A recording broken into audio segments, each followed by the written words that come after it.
Shri Venkateswara gold తాకట్టులో ఉన్న మీ బంగారాన్ని విడిపించి కొనబడును.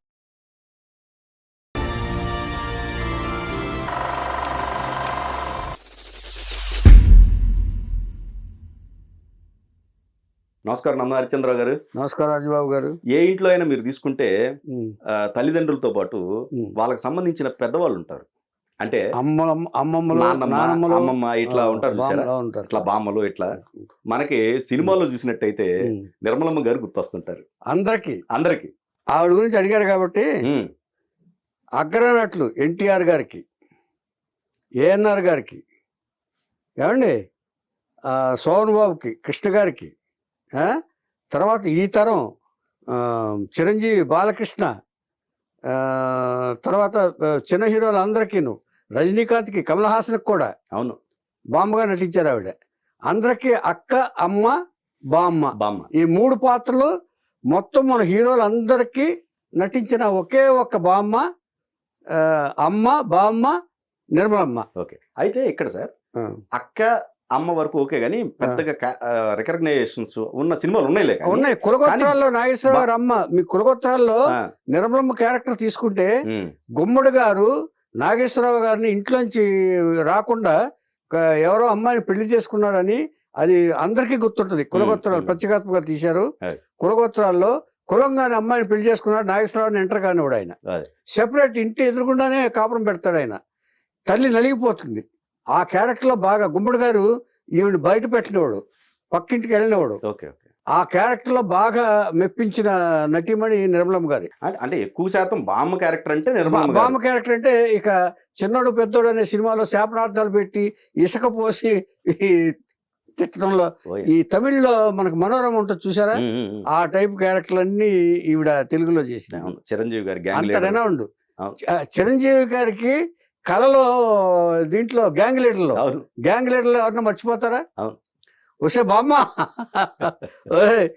మీ తాత గుర్తు వస్తున్నాడు అని చెప్పి చిరంజీవితో మాట్లాడడం. చిరంజీవి తాత వెంకటేష్ గారి చిన్నరాయుడు అసలు చాలా ఉన్నాయి. ఆ దాంట్లో పళ్ళెత్తు వెంకటేష్ గారి దాంట్లో. ఏమండి ఇవన్నీ తీసుకుంటే అసలు బామ్మ అనే క్యారెక్టర్ వేయాలని అనిపిస్తే ప్రతి దర్శకుడు నిర్మాత మైండ్లో వచ్చే పేరు నిర్మలమ్మ గారి. కరెక్ట్. ఏమండి ఈవిడ జన్మ వృత్తాంతం ఏంటంటే, ఈవిడ కృష్ణా జిల్లా మచిలీపట్నంలో ఏమండి 1927లో గంగమ్మ, కోటయ్య గంగమ్మ అనే దంపతులకి 9వ సంతానంగా జన్మించింది. 9వ సంతానంగా జన్మించింది. అక్కడే స్కూల్లో చదువుతూ దాదాపుగా వీళ్ళ పెదనాన్న స్టేజ్ ఆర్టిస్టు. వీళ్ళ పెదనాన్న అంటే తండ్రి అన్నయ్య అయి ఉంటాడు ఆయన. అంటే మనకు డీటెయిల్స్గా వెళ్ళలేం కానీ స్టేజ్ నటుడు. ఆ స్ఫూర్తితోటి ఈవిడ స్కూల్కి వెళ్తూ 10వ తరగతి వరకు కంటిన్యూ చేస్తుంది. చేస్తూనే నటన అంటే ఇష్టాన్ని పెంచుకుంది బాగా. ఏం చేద్దంటే చాలామందికి ఏంటంటే అప్పట్లో కళాకారులు బాగా ఉండేవాళ్ళు. తర్వాత ఈ పౌరాణిక నాటకాలు అవి వస్తే ఆ స్టేజ్ ముందు కూర్చొని చూడటం ఇవన్నీ అలవాటు ఆవిడకి. బందర్ అంటే మరి నాటకాలకు పెద్ద పేరు అక్కడ అప్పట్లో. నాటక నటినట్లు ఎప్పుడు వచ్చినా బంగారులో నాటక పోటీలు జరిగేవి, పరిషత్ పోటీలు జరిగేవి, చూస్తూ ఉండేవాడు. పౌరాణిక నాటకాలు ఎక్కువ. అందుకని ఈవిడ స్కూల్ చదువుతూనే రామాయణ మహాభారతాలను అవపోసం పట్టింది బాగా. ఏంటంటే ఆ డిక్షన్ రావడానికి కానీ అర్థం చేసుకోవడానికి కానీ. ఇప్పుడు స్టేజ్లో చూసింది అనుకోండి సినిమా, ఇంటికి వచ్చి రామాయణం ఇది ఎక్కడుంది అంటూ రామాయణ మహాభారతాలు బాగా అర్థం చేసుకుంది ఆవిడ. అంటే ఆ నాలెడ్జ్, అంటే కళాకారిణి కాబట్టి, ముందు కళాకారిణి కావాల్సి ఉంది కాబట్టి ఇలాగా ఆవిడ బిహేవ్ చేసేదో అనిపించింది. ఏమండి ఇలా చూస్తుండగా ఈవిడ నాటకాలు వేస్తుండగా ఒకసారి నాటకాలు బాగా వేస్తూ ఉంది, పౌరాణిక నాటకాలు కూడా. ఘంటసాల బలరామయ్య గారు ఏం చేస్తారంటే, బెజవాడ ఈ బందర్ అంటే చుట్టుపక్కల అంటే విజయవాడలో కూడా వేసేది ఆవిడ. పరిషత్ నాటకాలకు వెళ్ళి వేసేది. ఒకసారి ఘంటసాల బలరామయ్య గారు తను తీయబోయే గరుడ గర్వభంగం అనే సినిమాకి ఆర్టిస్ట్, ఇదివరకు మీకు చెప్పాను నేను. ఏం చేద్దంటే ఈ నాటక నటీనటులనే తీసుకెళ్ళి కలకత్తాకి, మద్రాసుకి, కలకత్తా టైం నుంచి మూకీ కాలం నుంచి నాటకాల్లో వేసిన వాళ్ళని తీసుకువెళ్ళేవాళ్ళు. ఎవరు నటీనటులు సెలెక్ట్ చేసి.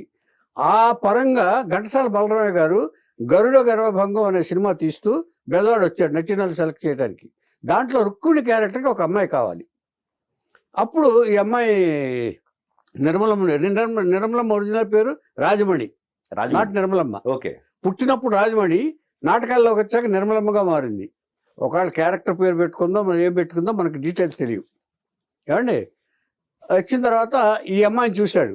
చూసిన తర్వాత రుక్మిణి క్యారెక్టర్ బాగుంది అనుకుని ఘంటసాల బాలరామ గారు మెడ్రాస్ పిలిపించాడు.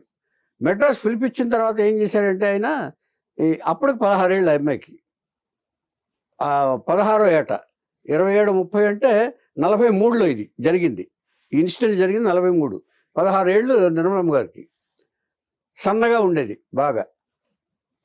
మెడ్రాస్ పిలిపించిన తర్వాత అందరూ కామెంట్ చేశారు, ఈ అమ్మాయి చాలా చిన్నదైపోద్ది, చాలా చిన్నపిల్లలాగా ఉంది, రుక్మిణి క్యారెక్టర్కి పెద్దగా సూట్ కాదేమో అని.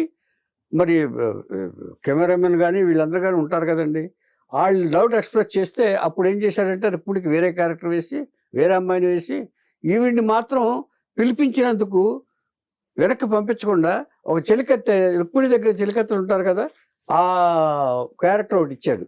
ఇచ్చి డ్రామాలో బాగా డైలాగులు చెప్తుంది కదా, అందుకని రైటర్తో చెప్పి డైలాగులు రాయించి డైలాగులు చెప్పించాడు. చాలా బాగా చెప్పింది. బాగా చెప్పిందని ఇంకో 4 డైలాగులు రాయించి ఎక్కువ సీన్లు క్రియేట్ చేశారు బలరామయ్య గారు. బాగా సాటిస్ఫై అయ్యి బెజవాడ వచ్చేసింది. మళ్ళీ బెజవాడ వచ్చేసిన తర్వాత 16వ ఏట ఇది. బెజవాడ వచ్చేసిన తర్వాత మళ్ళీ నాటకాలు ఇవి మామూలుగానే చేస్తుంది. కానీ తల్లిదండ్రులకి ఇష్టం లేదు, తల్లికి అసలు ఇష్టం లేదు ఈ నాటకాలు ఆడటం, మగరాయిలాగా ఊళ్ళకి వెళ్ళటం, ఇవన్నీ అంటే అప్పట్లో సాంప్రదాయబద్ధం కదా. మొత్తం తల్లిదండ్రులు ఎలా ఆలోచిస్తారంటే ఆడపిల్లలు బయటకు వెళ్ళకూడదు, గుమ్మం లోపల ఉండాలి అనే సంప్రదాయబద్ధమైన కుటుంబంలో జన్మించింది ఈవిడ. ఏమండి, అందుకని వీళ్ళు వ్యతిరేకించేవారు. కానీ ఈవిడ మాత్రం వాళ్ళకి మాటకు వ్యతిరేకంగా, తన ఇష్టానికి వ్యతిరేకంగా చెప్తున్నారని అలిగి తన పంతం నెరవేర్చుకునేది నిర్మలమ్మ గారు. అప్పటి నుంచి అంటే ఇండస్ట్రీకి వచ్చాక కూడా ఆ వాయిస్ పవర్ అలాగే మెయింటైన్ చేసింది ఆవిడ. నాకు పర్సనల్గా తెలుసు. అయిన తర్వాత ఇక ఇక ఈ గరుడ గర్వంగం అయిపోయిన తర్వాత పాదుకా పట్టాభిషేకం అనే సినిమాలో బుక్ చేశారు. పాదుకా పట్టాభిషేకం అనే సినిమాలో బుక్ చేసిన తర్వాత నటించి బెజవాడ వచ్చేసింది. మళ్ళీ రెండో సినిమా వచ్చేసింది ఇమ్మీడియట్గా. పాదుకా పట్టాభిషేకంలో నటించిన తర్వాత సినిమా అయిపోయింది, బెజవాడ వచ్చింది. బెజవాడ వచ్చిన తర్వాత సినిమా రిలీజ్కి తన ఫ్రెండ్స్ అందరిని తీసుకుని సినిమాకి వెళ్ళింది. సినిమాకి వెళ్తే థియేటర్లో ఈవిడ సీన్లు అసలు లేవు, ఎడిటింగ్లో కట్ చేశారు మొత్తం. అప్పట్లోనే ఉండేది. మరి ఎందుకు లేవో ఏమిటో తెలియదు, ఏ పాత్ర ఇస్తుందో మరి. వచ్చేటప్పటికి బాగా ఏడ్ చేసి ఇక సినిమాల్లో చేయను అని ఇక నాటకాలు చేస్తూ ఉదయం అనే సంస్థను స్థాపించి తన నాటకాలు ఆడటం మొదలుపెట్టింది ఈవిడే. అంటే మొత్తం నాటకాలు బాగా చాలామంది అప్పట్లో నాటకాలు అందరూ బాగా ఒకే చోట చేరేవాళ్ళు కదండి. వాళ్ళందరినీ చేర్చుకుని ఒక దీంట్లో మనం ఛాయాదేవిలో కూడా చెప్పుకున్నాం, ఛాయాదేవి కూడా నిర్మలంతో నాటకాలు వేసింది అని. సో అందరినీ కలుపుకుని నాటకాలు వేస్తూ ఉండేది ఆవిడ. ఇలా అయ్యేటప్పటికి ఈవిడికి 19 ఏడు వచ్చింది. 19 ఏడు వచ్చేప్పటికి ఇది మాట వింది, దీన్ని ముక్కుతో వేసేయాలని చెప్పేసి తల్లిదండ్రులు ఏం చేశారంటే, జీవి కృష్ణారావు అని అతను కూడా రంగస్థల నటుడే, వాళ్ళకి ఏదో నచ్చింది, సంప్రదాయ కుటుంబం ఏదో నచ్చింది, ఇచ్చి జీవి కృష్ణారావుకి ఇచ్చి పెళ్లి చేశారు.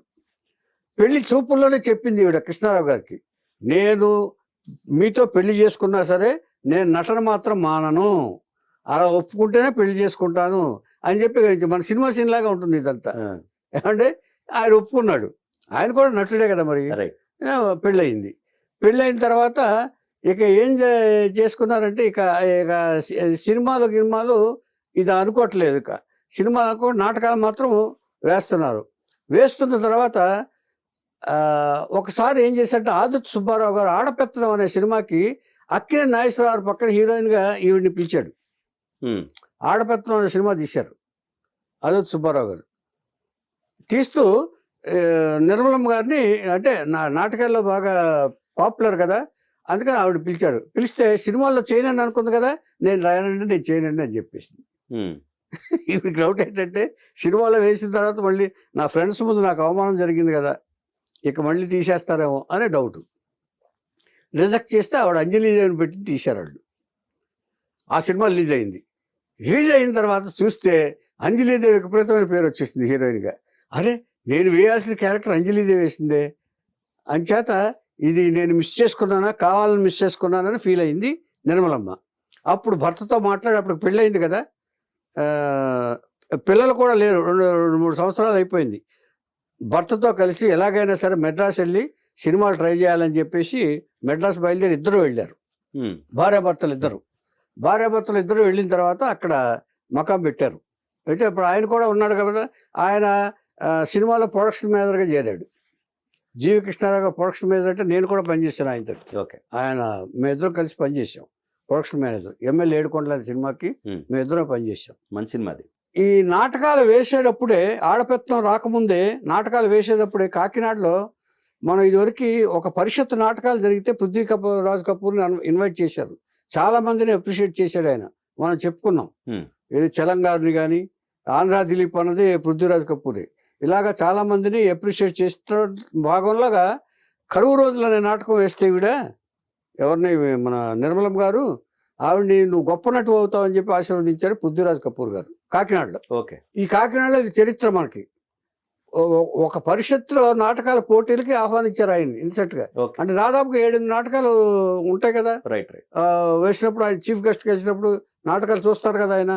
4-5 రోజులు పరిషత్ నాటకాల పోటీలు జరిగినప్పుడు చూసి ఒక్కొక్కరిని ఆయన ఆశీర్వదిస్తూ వచ్చినప్పుడు ఆ భాగంలో నిర్మలమ్మ గారిని కూడా నువ్వు గొప్ప నటు అవుతావని చెప్పి ఆశీర్వదించాడు. ఈవిడ ఎక్స్ప్రెషన్ కానీ డైలాగ్ మాడ్యులేషన్ కానీ చాలా బాగా ఉండేదని ఆయన అప్రిషియేట్ చేశాడు. ఇంతకంటే గొప్ప కాంప్లిమెంట్ ఈయనకి కవి సామ్రాట్ విశ్వనాథ సత్యనారాయణ గారి దగ్గర నుంచి వచ్చింది. కవి సామ్రాట్ విశ్వనాథ సత్యనారాయణ గారు అంటే ఏకవీర రాసిన ఆయన. ఏకవీర నాటకం కూడా ఈవిడ ప్రదర్శించింది అక్కడ. ఏకవీర నాటకం ప్రదర్శించినప్పుడు విశ్వనాథ సత్యనారాయణ గారు, అమ్మా నీలో ఇంత టాలెంట్ ఉందని గ్రహించలేదమ్మా, నువ్వు చాలా గొప్ప నటివి అని చెప్పి కవి సామ్రాట్ అంత ట్రైన్ వాడు అభినందించాడు. అంతటి సహజ నటి అని అప్పుడే అన్నాడు ఆయన. ఏమండి, ఇలాగ ఇప్పుడు వీళ్ళు మెడ్రాస్ వెళ్ళిన తర్వాత, మెడ్రాస్ వెళ్ళిన దానికి వద్దాం. మెడ్రాస్ వెళ్ళిన తర్వాత ఆయనకు ఉద్యోగం వచ్చింది, ఈవిడికి అవకాశాలు రాల. కానీ 10 సంవత్సరాలు అయిపోయింది, పెళ్ళి అయ్యి 10 సంవత్సరాలు అయిపోతే దాదాపు 30 సంవత్సరాల వయసు. ఇప్పుడు హీరోయిన్ ఎవరు ఇవ్వరక, హీరోయిన్కి అవకాశాలు లేవు. ఇది అర్థం చేసుకుంది. సలహా ఇచ్చారు అందరూ, ఏమ్మా ఇప్పుడు నీకు హీరోయిన్ రావటం కష్టం, ఇక నువ్వు వేరే క్యారెక్టర్స్ దిగిపోవటం బెటర్ అంటే అప్పుడు యాక్సెప్ట్ చేసి కొన్ని సహాయ పాత్రలకు ఒప్పుకుంది ఈవిడ. అంటే వదిన కానీ తల్లి కానీ ఈ పాత్రని పెట్టుకుంటే అవి మాత్రం బాగానే 4-5 క్యారెక్టర్లు వచ్చింది. ఈవిడికి టర్నింగ్ పాయింట్ ఎక్కడంటే మనుషులు మారాల్లో ఆ లేబరు మొదలు క్యారెక్టర్ వేసింది. అక్కడ అసలు ఆవిడ నటనకి ఫిదా అయిపోయారు జనాలు మొత్తం. అంటే అంత న్యాచురల్గా సహజంగా ఆ అట్మాస్ఫియర్కి ఎన్విరాన్మెంట్ని తీసుకురావటంలో ఆ పాత్ర చాలా బాగా పోషించింది. అంటే అందులో కార్మికులు అంతా ఇది దానికే అవార్డు కూడా వచ్చింది. శోభన్ బాబు మొట్ట చేస్తారు కార్మిక నాయకుడిని. అందులో నిర్మలమ్మ గారి పాత్రకి చాలా మంచి పేరు వచ్చింది. ఇక వెనక్కి తిరిగి చూడాలి ఆవిడ. అక్కడి నుంచి వరుసగా కులగోత్రాలు చెప్పుకున్నాం కదా మనం. ఈ పాత్రలన్నీ చెప్పుకుంటూ దాదాపుగా 1000 చిత్రాల్లో ఈవిడ నటించడం మొదలుపెట్టింది. ఇక ఈ పిల్లలు పుట్టలేదు, 10-12 సంవత్సరాలైనా పిల్లలు పుట్టపోయేటప్పటికి ఒక కవిత అనే ఒక అనాథ అమ్మాయిని ఎక్కడో తెచ్చుకొని పెంచుకున్నారు. వీళ్ళు పెంచుకుని పెళ్లి చేసి అప్పు చెప్పారు. అంటే మెడ్రాస్లో ఒక ఇల్లు, హైదరాబాద్లో ఒక ఇల్లు ఉంది ఈవిడికి. ఇక వయసు భారం పట్టంతో ఈవిడ నటించడం ఇక తగ్గించేసింది ఈవిడ. ఎవరన్నా వచ్చినా కూడా లాస్ట్ సినిమా కృష్ణారెడ్డి గారిది ఏదో సినిమా ఉంటే అది చేసేసి ఇక నేను సినిమాలు చేయలేను బాబు, నడవలేకపోతున్నాను నేను అని చెప్పి వయసు భారం మీద పడింది. బాగా మీద పడిన తర్వాత ఇప్పుడు వీళ్ళు ఈ ఇంట్లో ఇక్కడ కూడా ఒక ఇల్లు ఉంది ఈవిడికి. ఎవరో ఈ 400 గజాలు ఇచ్చారు కదా అప్పట్లో, కొనుక్కున్నారు కదా. మెడ్రాస్లో ఒక ఇల్లు ఉంది, మెడ్రాస్ ఇల్లు కూతురు ఉంటుంది ఇప్పుడు అక్కడ. కూతురు అంటే ఎవరో దత్తపుత్రిక పెళ్లి చేసింది. పెళ్లి చేసి మొత్తం అక్కడ అప్పు చెప్పిస్తూ అతను ఏదో ఉద్యోగం చేస్తున్నాడు. ఈ మనవడు కూడా పుట్టే పెద్ద అయిన తర్వాత పడమటి సంధ్యారాగంలో ఆ లావాటి కుర్రోడు లేడండి, ఆ కుర్రోడే మనవడు, నిర్మలం మనవడు. అంటే కవిత వాళ్ళ హస్బెండ్ కొడుకు. అంటే దత్తపుత్రిక కొడుకు జంజాల్ గారు అవకాశం ఇచ్చారు ఆ లావాట కుర్రోడికి అమెరికాలో. పడమటి సంధ్యారాగం అని అమెరికాలో తీశాడు ఆయన ఓ సినిమా. సో ఇలాగ వాళ్ళు మెడ్రాస్లో ఉంటున్నారు. కానీ దురదృష్టం ఏంటంటే ఈవిడ అంత పిల్లను పెళ్లి చేసిందంటే ఒంటరిగా ఇక్కడ ఉంటే ఈవిడ దగ్గర పని వాళ్ళని పెట్టేసి వాళ్ళు మెడ్రాస్లో ఉన్నారు వాళ్ళు. ఇప్పుడు ఈవిడిచ్చిన ఆస్తే మెడ్రాస్లో అక్కడ ఉండకుండా తల్లి దగ్గరే ఉండొచ్చు. కానీ తల్లి ఒంటరిగా ఉందని కూడా ఆలోచించకుండా నాకు అంత బాధ కలిగిన విషయం ఏంటంటే ఆలోచించకుండా వాళ్ళు మెడ్రాస్లో కాపురం వెళ్ళారు. అంత ఇదేంటి పిల్లలు కూడా పెద్దవాళ్ళు అయ్యారు. ఓకే, పిల్లలతో కూడా షిఫ్ట్ అయ్యి ఇక్కడ రావచ్చు తల్లి దగ్గరికి. ఇప్పుడు అనారోగ్యంతో బాధపడుతున్నప్పుడు ఇచ్చేస్తున్నప్పుడు ఇక ఈ నరాలన్నీ పట్టేసి మంచానికి పరిమితం అయ్యి చేసి ఇద్దరు పని వాళ్ళని పెట్టి ఆవిడ మెడ్రాస్లో ఉంటుంది, కూతురు మెడ్రాస్లో ఉంటుండగా ఇక ఈవిడ బాధలు ఏమని చెప్పడంటే రాత్రులు చీమలతో సహా కుట్టేసి బాధపడుతుంటే కూడా లేచి తను పక్క కూడా దులుపుకోలేని పరిస్థితిలో పడిపోయింది ఈవిడ. పడిపోయి చాలా దుర్భరావస్థ అనుభవిస్తుంది ఈవిడ. చూసేవాళ్ళు ఎవరు లేరు. రాత్రిళ్ళు 9 అయితే ఎవరు భర్తలతోటి వాళ్ళు పనివాళ్ళు వెళ్ళిపోతారు. ఇద్దరు పనివాళ్ళు ఉన్నారు కానీ మార్నింగ్ వచ్చి నైట్కి వెళ్ళిపోతారు వాళ్ళు. నైట్ అంతా ఒక్కతే ఉంటుంది ఈవిడ. ఇక ఎంత దుర్భరావస్థ అనుభవించో చూడండి ఇక్కడ. ఏమండి ఇక్కడ ఈ దోమలు కుట్టిన చీమలు కుట్టిన ఈవిడ అవి కొట్టుకోవడానికి కూడా ఈ చేతి కూడా లేవలేని పరిస్థితిలో నిర్మలం ఉంది. ఒకసారి రమాప్రభ వచ్చింది. రమాప్రభ వచ్చి ఈవిడ పరిస్థితి చూసి ఇదేంటమ్మా అమ్మ అంటారు కదా అంటే చేసి ఏం చెప్పడం ఏడుస్తూ కళ్ళనీళ్ళు పెట్టుకుంటే శుభ్రంగా పక్కలని దులిపి ఈవిడ నిర్మలమ్మకు బట్టలు మార్చి సేవ చేసి పడుకోబెట్టిన తర్వాత ఏమే రమాప్రభ నాకు ఒక కోరిక ఉంది తీరుస్తావు అంటుంది. ఏంటి చెప్పమ్మా అంది. అంటే ఏం లేదు, నాకు చేపల కూర చింత చిగురు తినాలని ఉంది, చేపలో చింత చిగురు కూర ఉంది.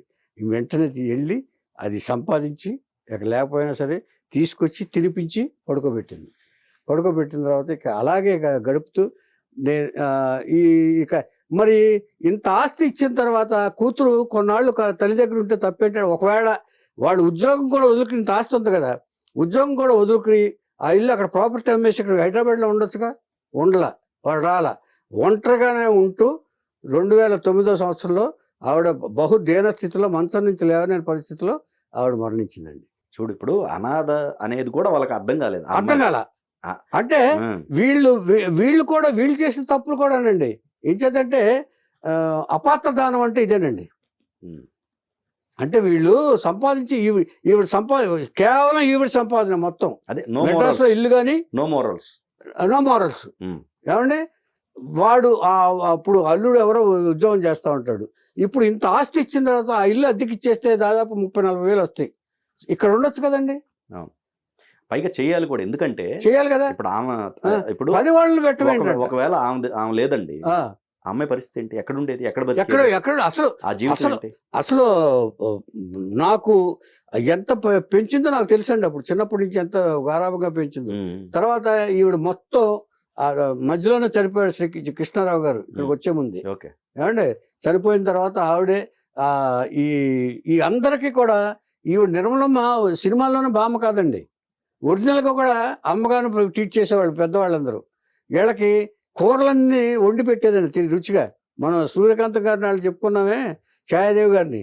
అలాగే నిర్మలమ్మ కూడా నాకు ఒకసారి తెలుసు, తెలగపిండి ఈ కలుపులేసి ఇవన్నీ కూరలన్నీ తీసి ఎవరికి ఇష్టమైతే వాళ్ళకి తీసుకెళ్ళి పెట్టేదండి ఆవిడ. ఏమండి మెయిన్ రోడ్డు మీదే ఇల్లు ఆవిడది, మెడ్రాస్లో కూడా. ఇక్కడ ఒక ఇల్లు. ఈ రెండు కలిసి ప్రాపర్టీ మొత్తాన్ని సంపాదించిన మొత్తం ఆ దత్తపుత్రికి ఇచ్చేస్తే అల్లుడికి ఇచ్చేసింది. అల్లుడు ఇదివరకు పద్మాలయంలో పనిచేసేవాడు, ఒక క్లర్క్ కింద. సో ఇంత ఆస్తి వచ్చిన తర్వాత ఈవిడ్ని ఇలా వదిలేసి దిక్కు దివాణం లేకుండా రమాప్రభ కళ్ళనీళ్ళు పెట్టుకుంటూ చెప్పింది ఒక ఇంటర్వ్యూలో కూడా. ఇలాగ నేను వెళ్ళినప్పుడు నాకు తినాలని చేవ చచ్చిపోయింది నోరు అని. అంటే కనీసం ఆ రాత్రి మంచినీళ్ళు ఇవ్వడానికి కూడా ఎవరో ఉంటారండి. అంటే ఎవరి భర్తలు వాళ్ళు పనివాళ్ళు ఇక్కడ హైదరాబాద్లో తెలియదే ఉందండి. ఎవరి భర్తలకు వాళ్ళు, ఎవరి సంసారాలు వాళ్ళకు, ఎవరి పిల్లలు వాళ్ళకు ఉన్నాయి. ఇంట్లో ఉండమనే వాళ్ళు ఎవరు లేరు, అప్పుడు దొరకలేదేమో. ఒకవేళ ఎంత డబ్బులు ఇస్తానన్నా దొరకలేదేమో. ఆ పరిస్థితిలో దోమలు చేమలతోటి మధ్యన బతికి నానా నరకం అనుభవించి మరి ఆవిడ కన్నుమూసిందండి. అంటే వీళ్ళు చేసిన తప్పులు వీళ్ళని కట్టి కుడుపుతాయేమో అని కూడా అనిపిస్తుంది ఒక్కోసారి. ఏం చేద్దంటే అపాత్ర దానాలండి ఇవన్నీ. ఏది దత్తత కూడా అపాత్రదానం. అపాత్రదానమే, అంతే కదా మరి. ఇప్పుడు వాళ్ళు ఏం చేశారు, లాస్ట్కి ఏం చేశారు? ఇప్పుడు ఇంత ఆస్తి ఇచ్చింది ఈవిడ, ఇంత ఆస్తి కొన్ని కోట్ల ఆస్తి సంపాదించి ఆవిడ పెట్టింది. కనీసం ఆవిడ సాక్రిఫైస్ చేసి తల్లి దగ్గర ఉండలేదుగా. తల్లి దగ్గర ఉండి సేవ చేసుకోవాలి కదండి కూతురు. ఇది న్యాయం అంటారా? పోనీ చెప్పండి. పని వాళ్ళని పెట్టడం న్యాయం అంటారా? పని వాళ్ళు ఉండాలి, కానీ ఆవిడ కూడా రావాలి కదా. వదిలేసి ఎలా ఉన్నా సరే భర్తతో సహా వచ్చి ఏం చేద్దంటే ఈవిడ సంపాదించి పెట్టింది కదా. అవును, నువ్వేం అక్కడ సంపాదించి పెట్టక్కర్లా.